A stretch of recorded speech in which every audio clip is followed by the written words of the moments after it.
두 번의 성공과 한 번의 실패라는 오늘 제목을 가지고 하나님의 말씀, 우리 여호수아를 중심으로 7장 말씀을 중심으로 한번 살펴보도록 하겠습니다. 이스라엘에서 하나님의 인도를 따라서 꿈에 그리던 가나안 땅, 약속의 땅을 들어가게 되어졌습니다. 우리가 생각하는 요단강에서의 그런 놀라운 은혜의 기적을 그들이 경험하게 되어지죠. 그리고 아이성에서 또 놀라운 은혜의 기적을 또 한 번 경험을 하게 되어집니다. 두 번의 성공을 이들이 맛보게 되어졌습니다. 그러니까 그들의 마음속에 그런 생각이 들었던 것 같아요. 이야, 과연 하나님은 살아계시는구나. 하나님은 항상 우리 편이시구나. 내 편이시구나. 그 마음속에 이 자신감이 충만했던 것 같아요. 그래서 이제 아이성을 눈앞에 들고, 야, 저 아이성은 진짜 껌이다, 껌. 저것은 별것도 아니다. 그냥 툭 건드려도 자빠질 만큼 약한 그런 아이성이다라는 자신감이 충만했던 것 같아요. 그래서 오늘 성경의 말씀 속에 읽었던 본문의 말씀 속에서 여호수아가 아이성의 정탐꾼을 이제 보내게 되어져요. 그러니까 정탐꾼의 보고 내용 또한 동일했어요. 거기에 있는 사람들은 소수입니다. 힘도 없고 별로 군사력도 강하지 않습니다. 한 2,000명? 한 3,000명이면은 까딱없이 그냥 싹 쓸어버릴 수 있습니다. 라고 이 정탐꾼의 보고 내용을 듣고 이제 여호수아가 그러면은 좋다. 3,000명이 올라가서 좀 아이성을 무찌르고 내려와라. 라고 이제 군대를 보내게 되었습니다. 근데 이게 갑자기 반전이 일어나게 되어졌죠. 아이성의 적들이 군사력이 강해진 건지 아니면 반면에 우리의 그 군대가, 이스라엘 군대가 약해진지는 모르겠지만은 이 반전이 이루어지는 거예요. 이스라엘 백성들이 그냥 전쟁을 했는데 그냥 패하고 말았습니다. 오늘 성경의 말씀에 보니까 36명이 목숨을 잃고 그들이 불이 나게 도망하였다라고 성경은 우리들에게 기록하고 있습니다. 그래서 여호수아 7장 5절에 그 상황을 뭐라고 표현하고 있냐면은 백성의 마음이 녹아가지고 물같이 되었다라고 표현하고 있다라는 거예요. 이스라엘 백성들이 그 자신감을 가지고 자신감 충만하고 하나님이 우리 하나님이시고 능력의 하나님이시고 별것 아니다라고 올라갔는데 전쟁에서 이겨야 됨에도 불구하고 져버린 거예요. 그러니까 거기다가 사상자까지 나게 되어지고 그냥 꽁지가 빠져라고 도망을 오게 되어진. 그래서 이스라엘 백성의 마음이 물같이 녹았다라고 성경은 기록하고 있다는 거예요. 참 이상한 일들이 하여튼 성경의 말씀 속에 우리가 생각했을 때도 이해하기 어려운 일들이 이 성경의 말씀 속에 기록되어져 있습니다. 우리는 이미 그 내용들을 알고 있기 때문에 이 상황 속에서 그것이 그래서 그렇다라는 것을 상상하지만은 실질적으로 여호수아나 이스라엘 백성들은 도무지 상상할 수 없는, 도무지 이해할 수 없는 그런 실패를 경험하게 되어지는 겁니다. 앞에서 여러분 요단강이 섰지 않습니까? 강물이 섰지 않습니까? 그리고 그 아이성의 이중 성벽으로 되어 있는 거대한 성이 무너졌지 않습니까? 근데 그 아이성에서 우리 군대가 패하리라고는 전혀 상상하지 못했던 일들이 이스라엘 백성들 사이에서 벌어지게 되었다는 거예요. 그래서 성경의 말씀 속에서는 이스라엘 백성들이 무엇 때문에 패했다라고 기록하고 있습니까? 무엇 때문에요? 오늘 하나님께서 여리고 성을 무너뜨릴 때 이스라엘 백성들에게 무엇이라고 말씀했습니까? 여호수아 6장 17절에 뭐라고 기록하고 있습니까? 모든 것을 온전히 하나님께 바치라 라고 기록하고 있죠. 18절 말씀 속에도 마찬가지입니다. 너희는 그 바친 물건에 손을 대지 마라. 그리고 19절 말씀 속에 하나님의 곳간에 그것을 다 집어넣어라 라고 하나님께서는 이스라엘 백성들에게 여호수아에게 명령했다라는 거예요. 그러면 가나안 땅에 여러분 이것이 그 여리고 성이 어떤 의미를 가지고 있냐면은 가나안 땅에 있는 첫 번째 그런 상징적인 성읍이라는 거예요. 첫 번째 성읍이라는 거예요. 우리가 성경에서 많이 기록되어져 있는 첫 열매라는 거예요. 첫 열매.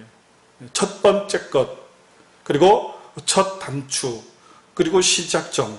그러니까 하나님께서 그것을 뭘 하라는 거예요? 하나님 앞에 바치라. 여호와께 온전히 바쳐라. 여호와께 온전히 드려라. 라는 것이 바로 뭐냐면은 헤렘이라는 거예요. 헤렘. 하나님 앞에 바쳐진 성읍이 되어라 라고 말씀하셨다라는 겁니다. 하나님은 가나안 땅의 여리고성을 받기를 원하셨다라는 거예요. 근데 우리가 잘 알고 있는 것처럼 지금 아간이가 어떻게 했습니까? 하나님의 명령을 따르지 않고 하나님의 말씀을 따르지 않고 잘못된 선택을 하게 되었다라는 거예요. 여호수아 7장 20절, 21절 말씀 속에 기록되어져 있죠. 하나님께 범죄함으로 신한 아름다운 외투 한 벌과 은 200세걸과 그 다음에 50세걸의 금덩어리를 취하여서 장막에 감추었다라고 기록하고 있다는 겁니다. 아간의 개인적인 욕심을 통해서 하나님의 명령인 헤렘, 하나님의 말씀의 법을 어떻게 했다라는 거예요. 아간이 어겼다라는 겁니다. 한 사람의 시향이, 한 사람의 잘못된 선택이 이스라엘 백성들로 실패로 연결되어지는 결과를 가져오게 되었다라는 거예요. 여기까지는 우리가 일반적으로 생각할 수 있는 부분들의 내용이에요. 우리가 너무나 잘 알고 있는 부분들의 내용입니다. 아간의 그런 잘못을 인해서 이스라엘 백성들이 패하고 그런 이스라엘 백성들이 그런 굉장히 공경에 처하게 되어지는 그런 결과를 가져왔다라고 우리는 알고 있습니다. 근데 한 가지 우리가 여기서 질문을 던질 수 있는 것이 뭐냐? 우리가 질문을 던질 수 있는 아간이라 그래 봐야 여러분 사실은 이스라엘 백성 중에서 사실 여기서 아간이라고 이름이 기록되었으니까 우리가 아간이라는 존재를 아는 것이지 아간이라는 존재는 미미한 존재라는 거예요. 이스라엘 백성이 그냥 이스라엘 백성 가운데 성인 남자 중에 한 사람이에요. 그러니까 군대로 따진다 그러면은 군대 병사로 따진 그러면 병졸에 지나지 않는 거예요. 병졸에 아무런 그런 이렇게 이름도 없고 아무런 책임도 없고 아무런 그런 능력도 없고 힘도 없는 그런 존재가 아간이라는 겁니다. 그래서 생각했을 때 우리가 생각할 때 그런 생각이 들어요. 그 미미한 존재 한 사람이 설령 그것을 훔쳐가지고 그렇게 했는데 그 전체 결과를 어떻게 이스라엘 백성들에게 다 씌울 수가 있냐. 혹시나 여호수아나 무슨 지파의 장로들이나 그런 우리가 세상적인 얘기를 했을 때 사단장이나 군단장이나 되는 그런 책임 있는 사람이 그런 죄를 저질러서 그런 결과를 가져왔다 그러면 이해될 수 있는 부분들인데 아간이라는 정말로 미미한 존재, 정말로 그런 존재성 없는 사람의 한 사람의 죄를 하나님께서 어떻게 이스라엘 전체로 물을 수 있을까라는 우리가 의문이 들 수가 있다라는 겁니다. 그러나 여러분 지금 생각했던 이 말씀은 세상의 법칙입니다. 세상의 법칙. 세상적으로 생각했을 때 그럴 수 있을까라고 생각을 하지만은 하나님의 법칙은 그렇지가 않다라는 것이죠. 하나님은 여러분 민족의 공동체를 얘기하는 거예요. 공동체. 그리고 운명의 공동체. 한 민족이 개인으로서 한 사람이 아니에요. 나 한 사람으로서 그냥 개인, 내 한 사람으로서 잘못, 내 한 사람으로서 어떻게 해도 되는 그런 문제가 아니라는 거예요. 특히 전쟁적인 상황에 민족의 운명을 좌우해야 되는 그런 입장에서 여호수아의 믿음이 중요하듯이 누구의 믿음까지 중요한 거예요. 아간의 믿음까지. 정말로 보이지 않고 힘없는 그 존재의 믿음까지도 하나님은 바라보신다는 그런 사실입니다. 그런 민족적인 공동체로 운명의 공동체로서 우리를 놓고 봤을 때 여러분 한 사람 한 사람이 특별하고 중요한 존재라는 겁니다.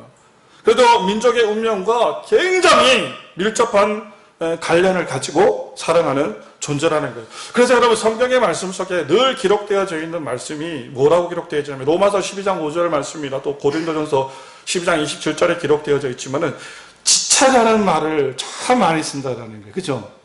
교회 안에서 우리 지체라는 말 많이 쓰죠. 지체다. 그 지체라는 의미가 뭡니까? 바로 아간과 같이 미미하지만은 보잘것없는 존재이지만은 그 몸을 구성하는 데 있어서 굉장히 한 역할, 중요한 부분적인 역할을 감당함으로써 존재성이 있는 그런 사람이다라는 의미로서 각자를 지체라고 표현을 하는 거예요. 손에 가시 하나 더 박히면은 머리는 괜찮죠? 아프다는 인심. 발에 저 끝에 그냥 티는 하나 박혔는데 뭐 아유 뭐 발가락 하나 잘라도 뭐 상관없으신가? 어떠신가요? 그렇지가 않죠. 손가락 하나, 손 밑에, 손등이 밑에 여러분 가지가 하나 박혀도 온 몸이 괴로워하는 거예요. 발에 티는 하나, 발에 가시 하나 박혀도 지나가다가 뭐 어디 나무 돌풀이에 툭 걸려도 아이고 하면서 온 몸이 반응하지 않습니까? 이것이 여러분 지체의 의미라는 거예요. 하나님께서 아간이라는 그 단순한 한 사람의 미미한 존재로서 그 사람의 죄악이 그냥 거기에 국한되어지는 것이 아니라 결국에는 온 이스라엘 민족에게까지 그 영향력이 미쳐진다라는 그런 말씀의 메시지를 우리들에게 주고 있다는 겁니다. 우리 전원교회 성도님 마음속에도 여러분 그런 공동체적 의식이 있었으면 좋겠다라는 생각을 가집니다. 여러분 의식 있는 성도님으로 살아가시기를 바랍니다. 목사님이 알아서 하겠죠. 장로님 권사님이 알아서 하겠죠. 그렇습니까? 목사님이 알아서 할 수 있는 문제가 아니고 장로님 권사님이 알아서 할 수 있는 문제가 아니라는 거예요.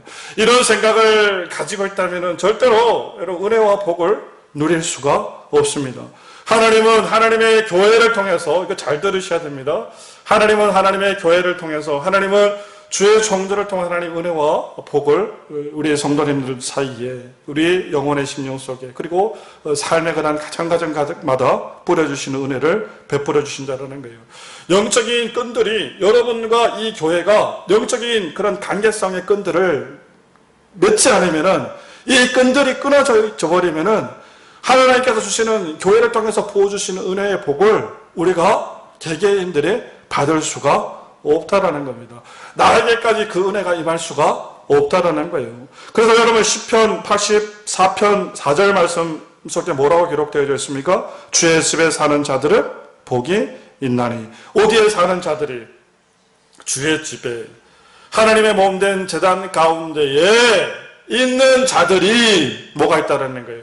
복이 있다라고 성경은 기록하고 있지 않습니까?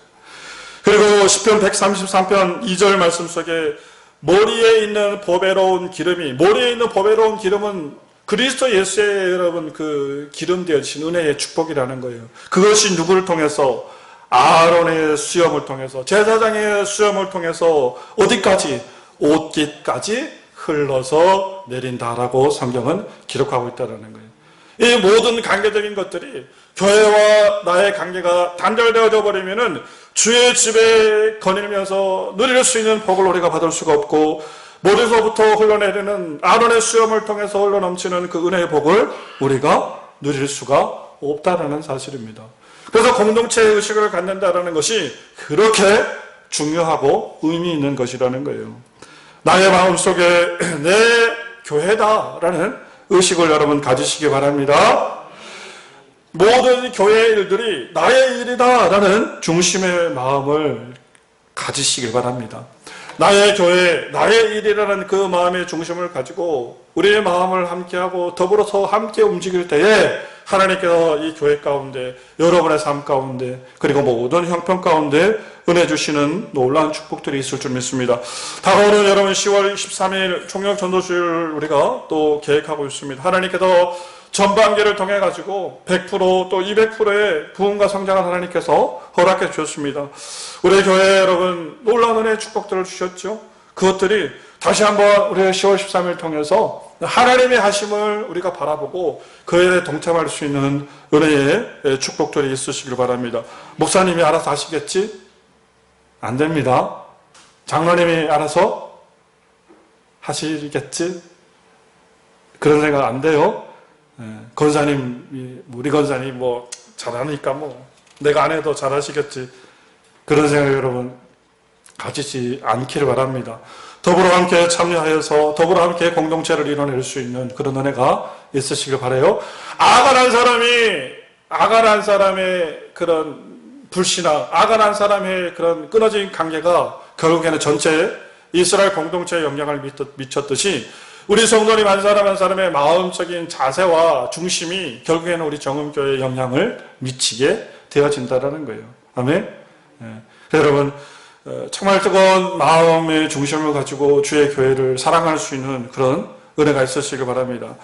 첫 번째 아이성의 실패의 원인은 개인주의 신앙의 실패, 아간이 가졌던 개인주의적 그 신앙의 실패, 결국 민족의 공동체의 그런 실패를 가져오게 되었다는 것, 종교적인 이기주의, 신앙주의인 이기주의로 인해서 하나님의 교회를 망치게 되었다는 그 사실들을 여러분들이 꼭 기억하시길 바라요. 첫 번째 그걸 꼭 가지시길 바랍니다.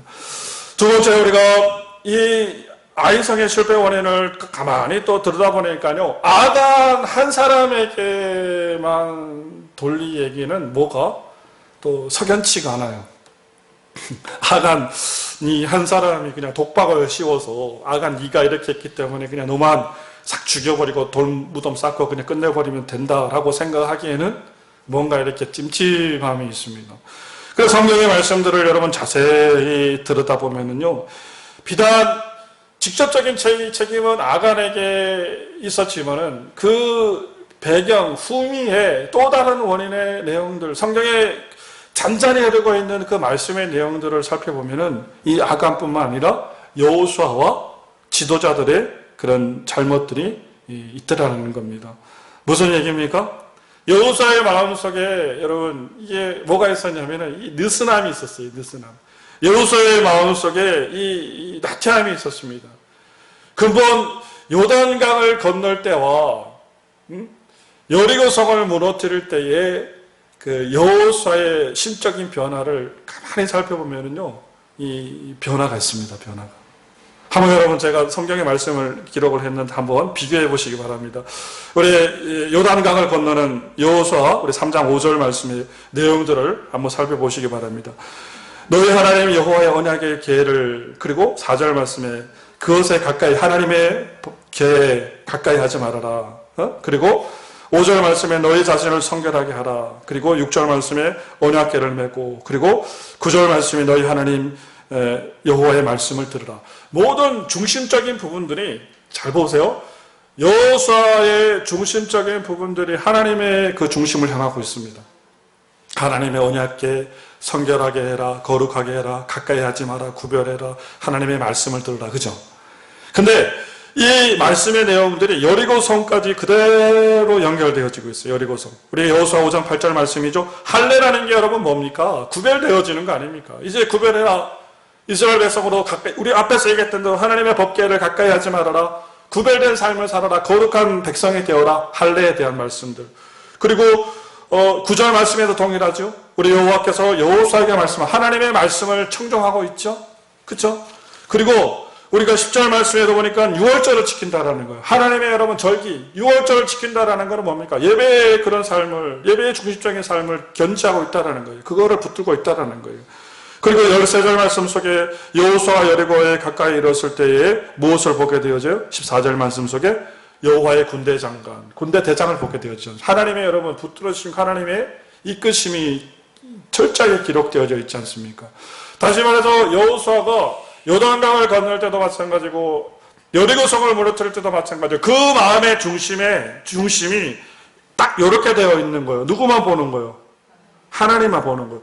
손을 가리고 하나님만 바라보고 계시다라는 거예요. 근데 여러분 아이성에서는 상황이 완전히 달라집니다.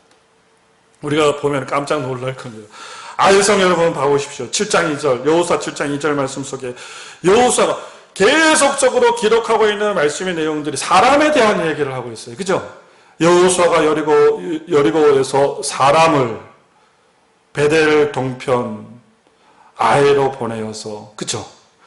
사람으로 더불어서 정탐하게 하고, 하나님에 대한 말씀은 없어요. 그리고 3절 말씀 속에 누구의 얘기를 듣냐? 그 앞에서는 누구의 음성에 귀를 기울였어요? 하나님의 음성에 귀를 기울였는데 3절 말씀 속에는 누구의 말에 귀를 기울입니까? 정탐꾼의 말에 귀를 기울이고 있다는 거예요. 정탐꾼이 와가지고 얘기하는 거 한 2, 3천 명 보내면 되겠습니다. 그러니까 여호수아가 잠깐만 기다려봐라. 이스라엘 군대를 파견하기 전에 하나님 앞에 무릎 꿇고 하나님 정말 여기서 우리가 여호수아 하나님 2, 3천 명이면 되겠습니까? 하나님 그걸 원하십니까? 라고 물어봤어요. 지금 그렇지 않아요? 하나님의 여러분 지도자 이스라엘 백성의 지도자라면 하나님의 모르고 하나님이 원하시는 그 뜻을 물어봤어야죠. 근데 여호수아는 어떻게 합니까? 3,000명쯤 보내라. 누구의 말을 듣고? 정탐꾼의 얘기를 듣고. 하나님에 대한 중심적인 생각들이 마음에 날카롭게 날서있던 신앙적인 그 영적 감각이 지금 무디어져 있는 거예요. 무엇 때문에? 두 번의 성공 때문에. 성공으로 인해서. 의뢰이 하나님께 하시겠지? 그렇겠지? 하나님 지켜주실 거야. 그러면 그 마음이 은연중에 누구의 마음에? 여호수아의 마음속에 있었다는 거예요. 그러니까 여러분 더 기가 막힌 사실은요. 전쟁에서 패하고 나가지고 여호수아 7장 7절 말씀해 보니까 자기가 하나님 앞에 몰아보지 않고 임의로 결단, 행동하고 나서 꼭 책임을 누구한테 돌리는 거예요?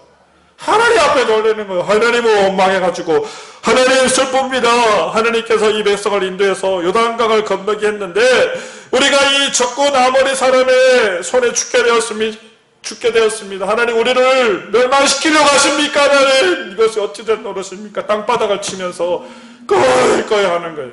누구를 원망하는 거예요? 하나님을 원망하는 거예요. 하나님께서 언제 여호수아에게 가라고 한 적이 있습니까? 3,000명을 보내라 한 적이 있습니까? 만약에 여호수아가 하나님 앞에 아이성의 문제를 놓고 기도했으면은 전쟁하러 가기 전에 하나님께서 영적으로 여러분 하나님과 교제하는 사람이지 않습니까? 하나님께서 여호수아의 마음속에 무엇인가 찜찜한 가면은 안 되겠다.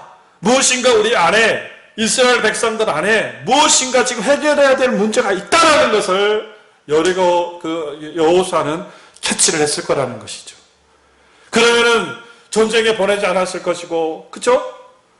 그리고 무고한 사람 36명이 거기서 목숨을 잃게 되어지는 결과를 가져오게 되지 않았을 것이라는 것이죠.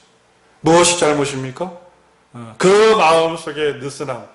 성공이 여러분 일사가 되어져 버리는 것이 얼마나 무서운지 모르는 그런 일입니다. 신앙이 일사가 되어지는 것이 여러분 얼마나 무서운지 아십니까? 이스라엘 백성이 40년 동안 하늘에 내리는 만나와 메추라기를 먹었어요. 하늘에서는 만나와 메추라기가 내릴 수 없습니다. 그러나 40년의 그 세월 동안 하늘의 일상 가운데 내리는 만나와 메추라기를 바라보면서 이스라엘 백성은 그 하나님의 기적과 하나님의 능력, 하나님의 이적인 것을 다 잊어버리고 살았어. 여러분 만나와 메추라기는 기적입니다. 그것이 끝까지 기적으로 남아 있어야 되는 거예요. 그럼에도 사람은 그것이 당연한 것이 되어지는 거예요. 당연한 것.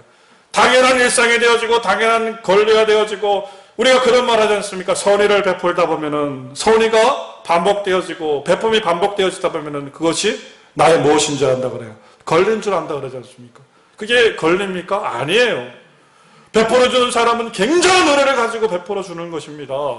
받는 사람이 그것을 은혜로 받아야죠. 우리 아이들 또한 마찬가지죠.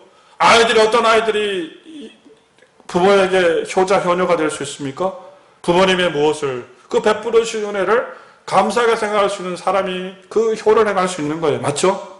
엄마, 아버지는 당연히 엄마, 아버지니까 당연히 그런 법이 세상에 어디 있어요? 있습니까? 엄마, 아버지니까 당연히 그렇게 해주라고 뭐 있습니까? 그거 아니에요. 엄마, 아버지가 당연히 해주라는 법이 어디 있습니까? 엄마, 아버지는 그 책임으로, 그 의무로서 해주는 것 뿐이지. 그런데 그것을 받을 때 우리는 무엇으로 받아야 되는 거예요? 감사함으로 받아야죠. 그쵸? 그러니까 거기서 우리가 뭐가 일어나면 효가 일어나는 거예요. 하나님께서 우리들에게 주시는 일상의 삶을 여러분 너무 당연한 것으로 받지 않으시기 바랍니다. 오늘 이 시간에 우리가 걸어다니면서 오늘 이 시간 하나님 앞에 예배 나오는 것이 우리의 일상 속에 여러분 이것이 기적일 수 있습니다. 어떤 사람은 걸어다니는 그 삶의 과정이 너무 힘겨운 사람이 있을 수 있을 거예요. 목구멍으로 밥풀 하나 넘기는 것이 정말로 힘들고 어려워서 눈물 흘리는 사람이 있을 거라니까요. 잠 못 이루는 그 불면의 밤을 지내면서 고통하는 사람이 있을 거라니까요. 우리는 누우면 자지요. 그러니까 그것이 그냥 당연한 것입니다. 당연히 우리가 주어지는 것입니까? 그렇지 않다라는 거예요. 여러분, 이 느슨함의 신앙의 끈 도여맬 수 있는 은혜가 있으시기 바랍니다. 여호수아의 실수가 뭐였다고요? 이것을 온전히 바라보지 못하는, 이 느슨의 그 신앙을, 그리고 느슨의 그런 믿음을 가졌기 때문에 이스라엘 백성들의 그러한 어려움의 결과 가져오게 되었다는 겁니다. 결국 두 번째 실패는 성공에 도취되어져서 겸손하지 못한 것이 원인이 되었습니다. 반복되어지는 일상이 당연한 것이 되어서 하나님 앞에 여호사는 겸손하지 못했다라는 거예요. 그래서 하나님께서 우리들에게 주시는, 이게 이어서 이제 주시는 하나님의 거룩한 메시지가 있어요. 그것이 바로 뭐냐면은 요단강을 건너고 하나님께서 12돌을 세우게 만들죠. 그죠? 요단강을 건넌 다음에 백성들로 그 요단강에 있는 무엇을 끌어다가 돌을 주워다가 12돌을 쌓으라라고 얘기를 해요. 그러니까 거기서 사람들이 물어봐요. 이게 의미가 뭡니까? 라고 너희 자손들에게 물어보면 하나님께서 너희를 애굽에서 이렇게 인도했다라는 것을 알게 하라. 그 돌들을 바라볼 때 깨닫게 하라라는 거예요. 여러분, 아간의 사건도 똑같아요. 그죠? 아간이 범죄했죠. 아간이 범죄해가지고 아간을 끌어내서 아골 골짜기로 끌고 가서 돌로 쳐 죽이지 않습니까? 그래서 돌무덤을 쌓잖아요. 그 돌무덤이 뭐라는 거예요? 하나님이 바라보실 때, 우리가 바라볼 때 사람들이 이 돌무덤은 뭐예요? 공동체의 그런 무해한 행동을 하고 신앙의 이기적인, 신앙의 그런 자의적인 행위, 하나님의 불신의 결과로 이스라엘 백성이 아이성에서 이런 어려움을 겪어서 묻혀있는 그런 아간의 돌무덤이다. 하나님께 우리들에게 뭘 주시는 거예요? 경계를 주신다는 거예요. 여러분의 삶의 모습을 살펴보시기 바랍니다. 신앙에서 성공이 중요한 것이 아니라, 실패가 여러분 괴로운 것이 아니라, 성공과 실패 그 뒷후면에 놓여져 있는 무엇을 바라볼 수 있는, 하나님의 은혜를 바라볼 수 있는 사람, 그리스도 예수의 십자가를 바라볼 수 있는 그 신앙을 우리가 가져야 된다는 겁니다. 여러분, 그런 은혜가 있으시기 바랍니다. 우리의 마음속에 쌓여져 있는 12돌, 그리고 우리 성도님들의 삶 속에 놓여져 있는 그런 돌무덤, 우리들에게 여러분 중요한 인생의 교훈이 되어지는 하나님의 메시지라는 거예요. 아멘. 성공과 실패를 여러분 쫓아가고 거기에 연연하지 않기를 바라요. 그 뒷이면에 놓여져 있는 결론은 하나님을 바라보면 성공하는 거예요. 인생에 여러분 승리를 이뤄내는 거예요. 근데 하나님의 그 은혜를 바라보지 못하고 하나님의 지도를 받지 못하기 때문에 실패의 인생을 살아간다는 거예요. 그러니까 하나님께서 아간에게 주셨던 그 아골골짜기에 주셨던 그 돌무덤의 그 상징적인 그 체험들, 상징적인 돌무덤들을 여러분의 인생 속에 가지시라는 거예요. 나의 인생의 실패를, 나의 인생의 성공을, 그 뒷이면에 계신 하나님을 바라볼 수 있는 그런 은혜가 있으시기 바랍니다. 여러분, 모든 일 가운데에 주님께 영광 돌릴 수 있는, 그래서 주님의 그 인도함을 받을 수 있는 우리 귀한 정금교회의 믿음의 백성들, 오직 하나님만이 전부이다. 오직 주 예수 그리스도만이 내 삶의 모든 것 되신다라는 믿음의 그런 중심을 가지고 살아갈 수 있는 우리 귀한 성도님 되시기를 간절히 바랍니다.